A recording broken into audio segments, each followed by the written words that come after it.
So today, we're going to dive into a text that is recited, get this, billions of times every single day.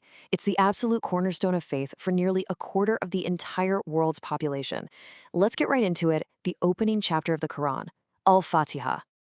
Right from the get-go, the Quran introduces itself as a book of guidance, no doubt about it.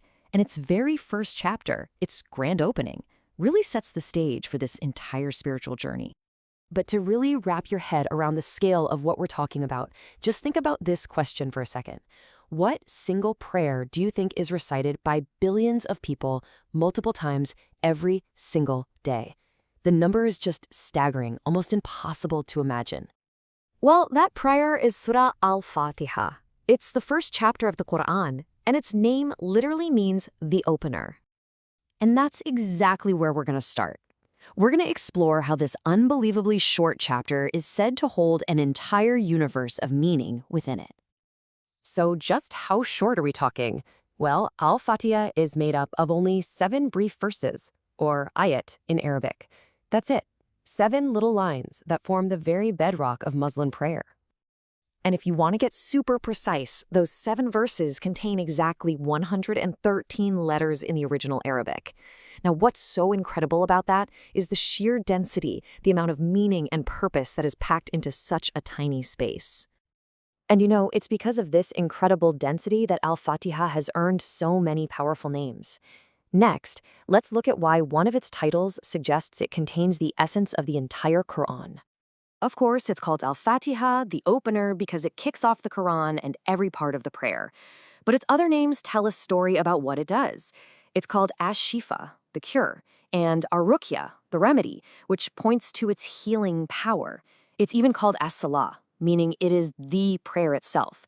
But maybe the most profound title of all is that last one on the list. Kitab, the mother of the book. What a title, right? Classical scholars explain that it's called this because it basically summarizes the core themes of the whole Quran: praising God, recognizing his power, and, most importantly, asking for his guidance. It's all there in a nutshell. And hey, this isn't just some abstract idea, right? The sources are full of amazing stories from the life of the Prophet Muhammad that show its real, tangible power and importance. I mean, listen to this. The Prophet himself once told one of his companions that he would teach him the single greatest chapter, the greatest surah in the entire Quran before they even left the mosque. And you guessed it, that chapter was Al-Fatihah. Okay, so this brings us to this incredible story that really shows one of its names in action. A group of the Prophet's companions were traveling, and they stumbled upon a tribe whose leader had been poisoned, or maybe bitten by a scorpion. So, after the tribe tried everything they could and failed, one of the companions went to the chief and just recited Al-Fatihah over him. That's all he did. And just like that, the chief was healed. He literally stood up as if nothing had ever happened. So when they got back, they told the Prophet what had happened, and they were a little worried, not sure if they did the right thing. So the big question is, how did he react?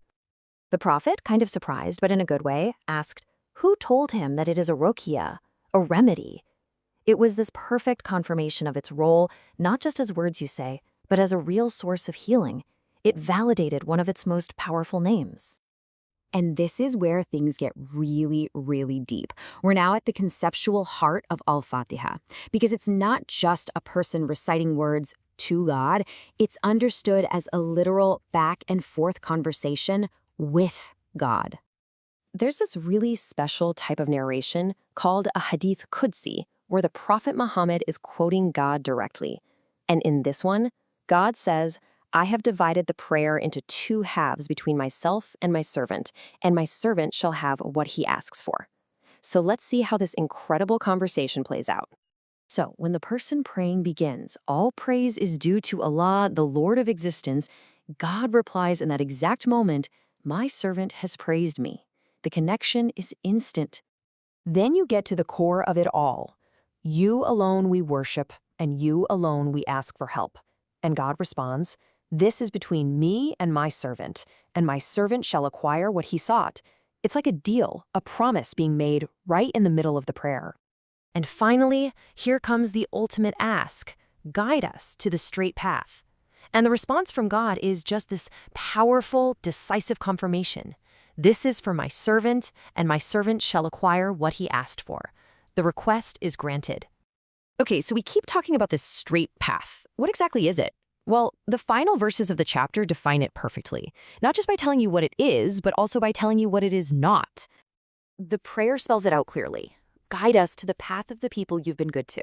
But, and this is so important, not the path of those who knew the truth and still earned God's anger, and not the path of those who just completely lost their way. It's a prayer for total clarity. So when you put it all together, it's pretty clear that Al-Fatihah is so much more than just an opening chapter. It's a powerful declaration of your faith, it's a direct line of communication with the Creator, and it's a compass for your entire life's journey. So we're left with this final thought. 7 short verses, a dialogue that happens billions of times a day. It's an opener, a cure, and a summary of an entire scripture, all in one. It really makes you wonder, what is it that truly makes these 7 verses the heart of the Quran?